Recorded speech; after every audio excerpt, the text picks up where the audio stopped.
وفاقی حکومت کا 12 سے 18 ربیع الاول تک ملک بھر میں ہفتہ عشق رسول صلی اللہ علیہ وسلم منانے کا فیصلہ۔ وزیر اعظم عمران خان وزیر برائے مذہبی امور پیر نور الحق قادری کی تجویز سے متفق، پلان تیار کرنے کی ہدایت۔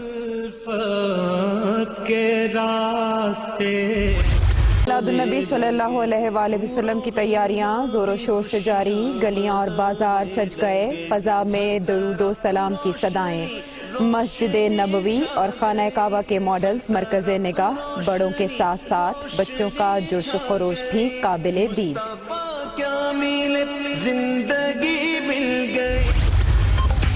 OIC اور دیگر تنظیمیں مقدس شخصیات کا احترام یقینی بنانے کے لیے اقدامات اٹھائیں۔ اسلامی نظریاتی کونسل کے اجلاس میں مطالبہ، فرانسیسی صدر کے رویے کی مذمت۔ فرانس میں گستاخانہ خاکوں کی اشاعت، پوری اسلامی دنیا سراپا احتجاج۔ سعودی عرب نے اسلام کو دہشت گردی سے جوڑنے کی کوشش مسترد کر دی۔ بنگلہ دیش اور عراق سمیت کئی ممالک میں مظاہرے۔ قطر یونیورسٹی میں فرانسیسی ثقافت کی تقریبات منسوخ۔ دوسری لہر بتدریج شروع ہو چکی ہے۔ روزانہ کے جو کیسز ہیں اس وقت ان کی تعداد ہر روز 700 750 اس رینج میں آ چکی ہے۔ پابندیوں کو سخت کرنا ناگزیر ہوتا نظر آ رہا ہے۔ کورونا پھر سر اٹھانے لگا، دوسری لہر میں تیزی۔ حکومت کا دوبارہ پابندیوں پر غور، سختی ناگزیر نظر آ رہی ہے۔ صوبوں سے مشاورت جاری، چند روز میں گائیڈ لائنز آ جائیں گی۔ SOPs کی خلاف ورزی پر جرمانے ہوں گے۔ ڈاکٹر فیصل سلطان کی پریس کانفرنس۔ 24 گھنٹے کے دوران کورونا سے مزید 6 اموات، ملک بھر میں 3,29,375 مریض، ایکٹیو کیسز کی تعداد 11,190 ہو گئی۔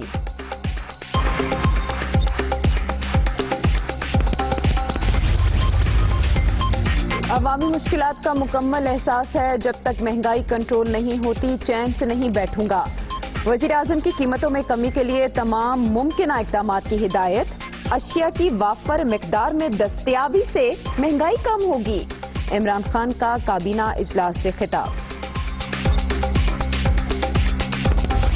مہنگائی کا بے قابو جن، وزراء نے ملبہ بیوروکریسی پر ڈال دیا۔ وزیر اعظم کے اقدامات درست، انتظامیہ مسائل کے حل میں رکاوٹ ہے۔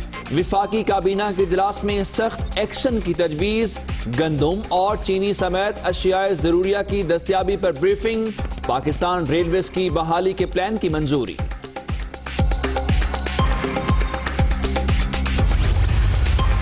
بیوروکریسی نے مہنگائی کے خلاف بروقت اقدامات کیوں نہیں کیے؟ پرویز خٹک کا سوال۔ حکومتی اقدامات اور احکامات پر عمل نہیں ہو رہا، فیصل وابڈا کی شکایت۔ مراد سعید اور ندیم افضل چند بھی برہم۔ 30 سال سروس کر چکے، ساری ذمہ داری ہم پر کیوں ڈالی جا رہی ہے؟ سیکریٹری فوڈ بھی بول پڑے۔ کابینہ اجلاس کی اندرونی کہانی دنیا نیوز پر۔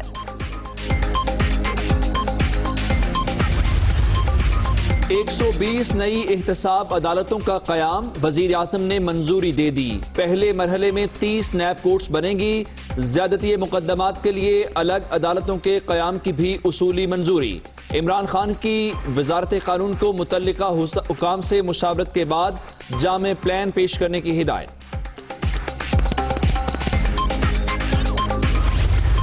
نومبر 15 تک میں آپ کے درمیان میں ہوں۔ میں کسی کو آپ کا ووٹ کی چوری نہیں کرنے دوں گا اور سارے قوتوں کو بتانا چاہ رہا ہوں، تم کٹ پتلی جماعتوں کو سپورٹ کر رہے ہو، میں خبردار کرتا ہوں، میرے گلگت بلتستان کے عوام کے ووٹ کا چوری کرنے کی کوشش بھی کی، میں ان کے ساتھ مل کے ہم اسلام آباد پہنچیں گے، گلگت بلتستان کے عوام کے ساتھ میں خود بیٹھ کے احتجاج کریں گے۔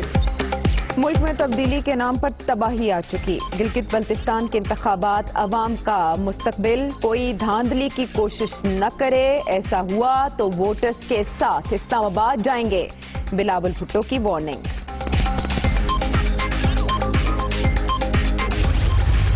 ہمیں توقع تھی کہ آج پارلیمان کا خاص اجلاس ہوتا، یہ بلیک ڈے میں ہم نے ساری دنیا کو اور خصوصاً اپنے کشمیر بھائیوں اور بہنوں کو ان کے ساتھ ہم کم از کم یکجہتی کا اظہار کرتے اور پاکستان سے ایک پاورفل بہت اہم پیغام جاتا ساری دنیا کو. ناکام سرکار اور نامعلوم سرکار وہ ہیں کہاں؟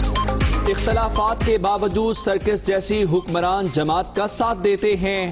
حکومت ملک اور اپوزیشن کو تقسیم کرنے میں مصروف. آرڈیننس راتوں رات پاس کرائے جاتے ہیں. پاکستان گرے لسٹ پر موجود، پھر بھی عوام کو بے وقوف بنایا جا رہا ہے. کشمیر میں بھارتی مظالم جاری. حکومت بتائے کہ معاملے پر پارلیمنٹ کا مشترکہ اجلاس کیوں نہیں بلایا گیا. شہری رحمان اور دیگر کی پریس کانفرنس.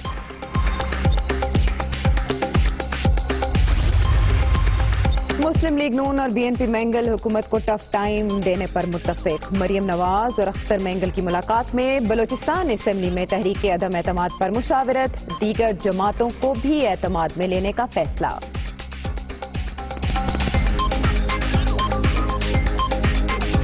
وادی پر غاصبانہ قبضے کے 73 سال مکمل. پاکستان سمیت دنیا بھر میں کشمیریوں کا یوم سیاہ. مظفر آباد اور میرپور سمیت کئی شہروں میں ریلیاں. نہتے عوام اپنے لہو سے آزادی کی شمع روشن رکھنے کے لیے پرعزم. اسلام آباد کی شاہراہ دستور پر 5 منٹ کے لیے بلیک آؤٹ. اہم عمارتوں کی روشنیاں بند.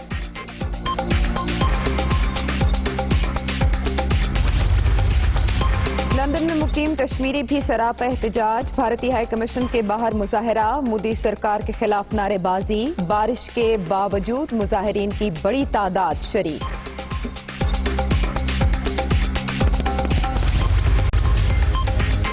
بھارت کے حالیہ میزائل تجربات اور نیوکلیئر ہتھیاروں میں اضافہ. خطرناک ارادوں کی عکاسی. جدید ہارڈ ویئر اور ٹیکنالوجی سے خطے میں خطرات بڑھ جائیں گے. پاکستان کا امریکہ انڈیا سیٹلائٹ انفارمیشن معاہدے پر رد عمل.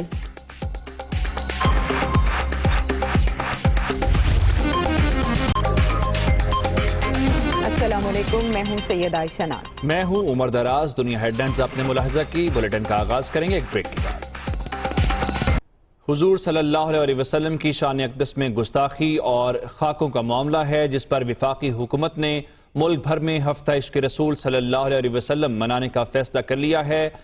اس ہفتے کے متعلق بتایا گیا ہے کہ یہ 12 سے 18 ربیع الاول تک جاری رہے گا. وزیر مذہبی امور نے کابینہ اجلاس میں ہفتہ عشق رسول صلی اللہ علیہ وسلم منانے کی تجویز دی. وزیر اعظم نے کابینہ اجلاس میں پیر نور الحق قادری کی اس تجویز سے اتفاق کیا ہے. جی ہاں، کابینہ کے اجلاس میں ملک بھر میں ہفتہ عشق رسول صلی اللہ علیہ وآلہ وسلم منانے کا فیصلہ کیا گیا ہے، جو کہ 12 سے 18 ربیع الاول تک جاری رہے گا. وزیر مذہبی امور نے کابینہ اجلاس کے دوران یہ ہفتہ منانے کی تجویز دی تھی، تو وزیر اعظم نے انہیں اس حوالے سے فائنل پلان بنانے کی ہدایت کر دی ہے.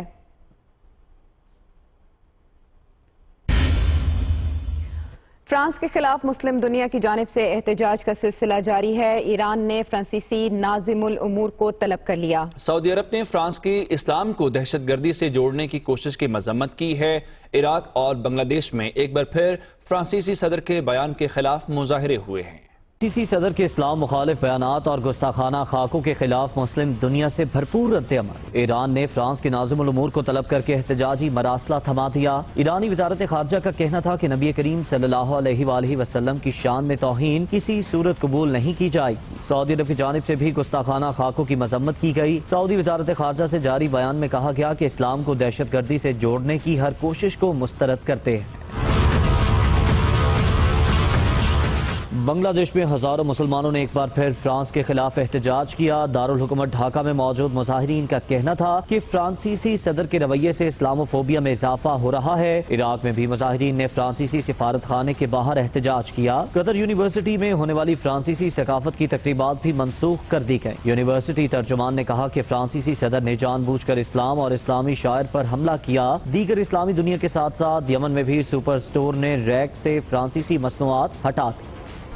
Hi, it's Sayyeda Aishanaz here. Thank you for watching Dunya News. For more videos and updates, don't forget to click the subscribe button.